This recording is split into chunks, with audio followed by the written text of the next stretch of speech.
Conversamos com as escritoras Aline Procoli e Bruna Mitrano, elas que na manhã dessa segunda-feira, dia 5 de agosto, protagonizaram, com mediação de Ionara Peixoto, um bate-papo no auditório da UNEB, em Santo Antônio Jesus, promovido pelo SESC.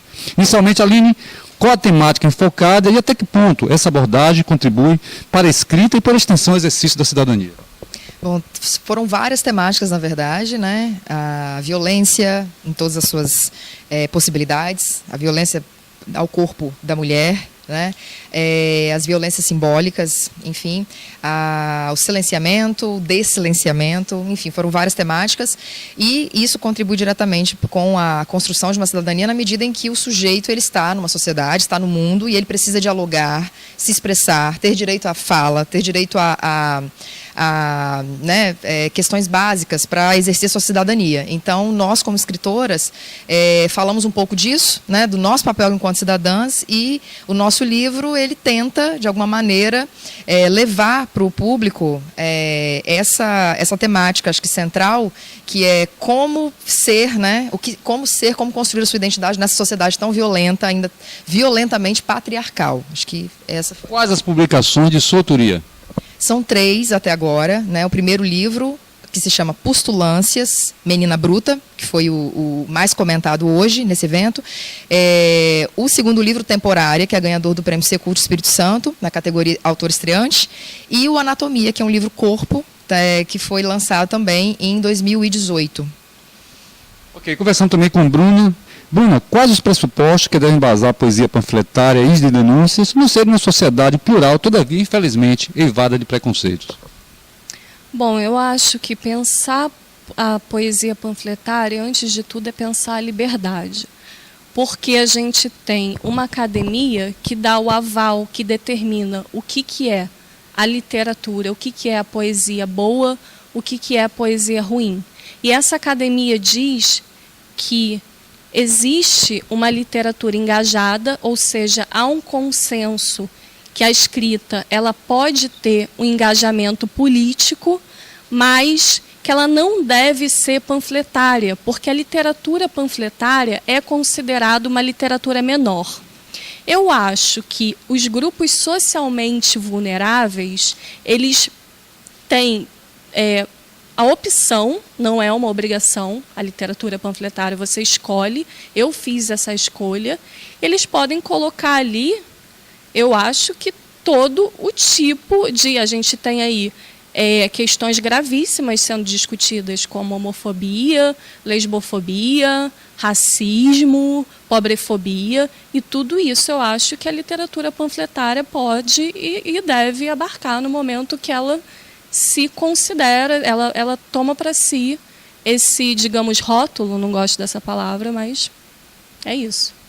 E conversamos também com Ionara, que faz parte do Conselho da Mulher, e que mediou esse encontro aqui hoje na UNEB. Ionara, a importância de um evento como esse para a escrita, o empoderamento feminino e também a presença das meninas aqui hoje. Para mim, assim, mediar essa mesa foi um presente. Acho que a gente sai mais fortalecida.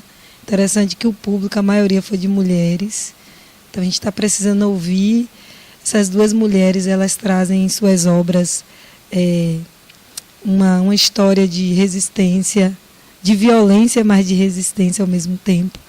Então eu acho que elas utilizam a literatura, e essa literatura pode também ajudar no nosso empoderamento, sobretudo aqui em Santo Antônio Jesus, né, onde a gente vem caminhando para o enfrentamento dessa violência contra a mulher, que é assustadora aqui. O feminicídio aqui é algo muito presente, infelizmente, e que não tem nenhuma vontade do Estado, né, para estruturar uma rede que possa atender mulheres em situação de violência.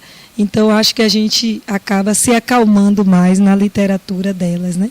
De resistência, de poder, entendendo que enfrentamento de violência também é quando a gente se une, a gente se coletiviza, a gente, enfim, pensa que é importante a gente estar junto para romper com esses ciclos de violência. Enfim, para mim foi muito prazeroso, recomendo o livro delas, 2, para quem está assistindo a gente, porque o livro eu acho que é um caminho para uma reconstrução de um outro ser que a gente precisa.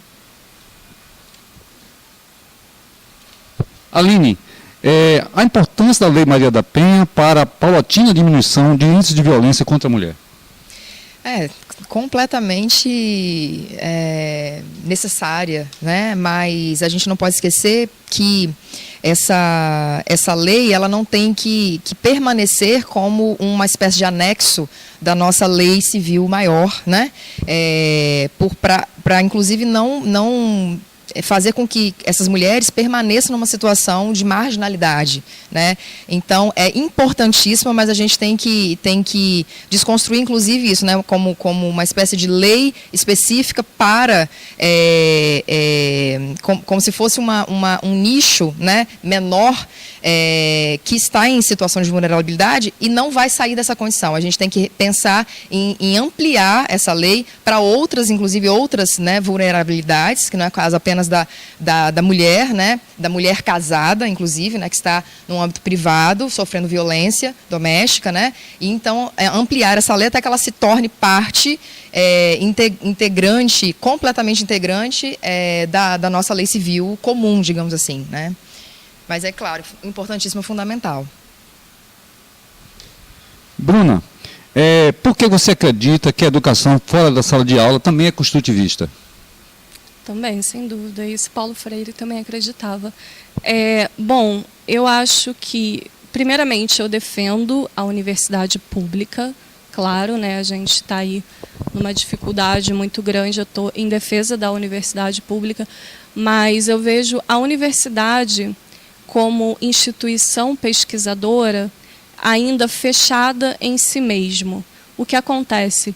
Tem até um desejo, e eu sou completamente a favor, de abrir, por exemplo, cotas, né, cotas raciais, eu sou completamente a favor, mas ainda vejo uma falta de deslocamento, quer dizer, ela se abre para que as pessoas da periferia, como eu, cheguem até ela, sempre nesse sentido da margem para o cânone, mas o cânone não olha no entorno, à margem. Então eu sinto a falta desse movimento contrário, não contrário, inverso, da universidade como instituição pesquisadora e também até a margem. É por isso que eu acredito em projetos, como a gente fala, nós por nós, autônomos, que estão sendo desenvolvidos na rua, na favela, onde eu moro, por exemplo, que é uma comunidade em que a gente trabalha com a educação da rua para a rua. Sabe, a gente coloca cinema na rua, a gente dá aula na rua, a gente faz evento na rua, e as coisas ali têm uma riqueza muito grande que não chega aos locais privilegiados, infelizmente. E a TV Sage agradece o espaço aberto aqui a vocês para considerações finais. Eu queria agradecer ao SESC, agradecer muito a Ionara pela belíssima mediação, que nos deixou muita vontade para falar de temas que são muito complexos, polêmicos, dolorosos, né?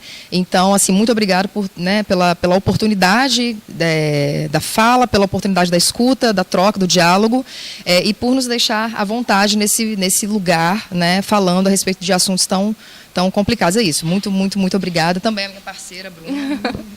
É isso também, agradecer toda a organização, agradecer a Ionara, que teve uma preocupação, assim, principalmente de fazer essa costura de temas que são comuns a nós três, né, que é a violência contra o corpo mulher, e foi uma troca muito rica. Quem pôde estar, agradeço tudo, agradeço ao Sesc também, que trouxe a gente até aqui, e é isso. Também só tenho a agradecer as duas que vieram de tão longe, né? Eu acho que a gente precisa... Elas vieram de onde? Elas vieram de Espírito Santo e Rio de Janeiro. Uma capixaba e uma carioca, né? Então, para mim é um prazer recebê-las aqui para essa troca. Agradecer também a Carla Quadros, que liberou a turma dela, a turma de letras, né? Para estar aqui ouvindo. Então, enfim, hoje foi um momento de troca e eu só tenho mesmo a agradecer a presença das duas, de trazer essas obras tão maravilhosas para a gente.